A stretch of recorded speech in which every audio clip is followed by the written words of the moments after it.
یہ ہم نے پہلے جو بتایا تھا وضو کے فرائض و سنت ہیں، آج ہم انشاءاللہ جو ہے وہ وضو کا طریقہ مکمل بتائیں گے۔ وضو میں سنت یہ ہے کہ بسم اللہ پڑھنا، دعا بتائی تھی بسم اللہ والحمد للہ، اگر پڑھ لیں گے جب تک وضو رہے گا تو اس کے برابر نیکیاں لکھتے رہیں گے۔ پھر دائیں ہاتھ سے شروع کرنا ہے، بسم اللہ والحمد للہ، انگوٹھی پہنی ہے، دوسرا ہلا لیں تاکہ پانی کا رکھ ہو جائے، پھر اس کو کھلی کریں۔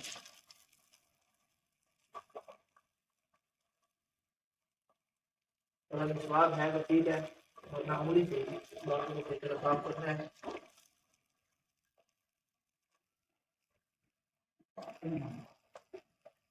پھر دائیں ہاتھ سے ناک میں پانی ڈالنا ہے،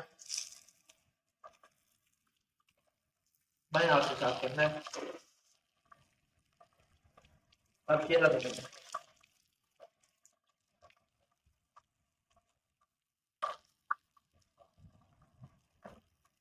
یہ ایسے ہونا ہے کہ دائیں بائیں جو ہاتھ بیٹھے ہیں ان کے کپڑے خراب نہ ہوں۔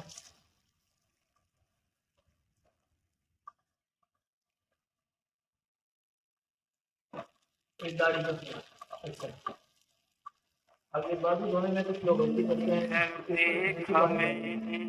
اوپر سے نیچے سے اوپر گزارنا ہے، اس طرح یہ پانی دھیان سے نیچے کرنا چاہیے، ادھر سے اس طرح مان لیں تھوڑا سا۔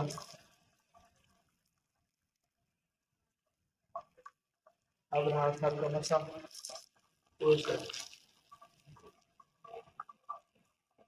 کانوں کا مسا، گردن کا مسا، یہ گردن کے تین اسٹیپ ہیں، یہ گردن ہے سائڈوں پہ، یہ گلا ہے، یہ گردی ہے، مسا گردن کا کرنا ہے یا ایک جگہ کا سائڈوں پہ۔ اب یہ کون دھونا ہے اس کا یہ دائیں طرف سے شروع کرنا ہے، چھوٹی انگلی سے، یہ ہاتھ کی چھوٹی انگلی سے اس کو خراب ذرا اندر سے مل لینا ہے، اس کا خلال بھی کرنا ہے، اور یہ جو دائیں پاؤں ہے اس کو انگوٹھے سے شروع کرنا دینا، اور نیچے ایڑیوں کا رکھنا۔ میری بات سمجھ میں، جو ایڑیاں ہیں ان کو خوب جو ہے کرو کہ وہ ان کے لیے جہنم کا عذاب ہوگا، خوب شکر ہے یہ ضروری نہیں۔ یہ وضو ہو گیا، وضو ہو گیا۔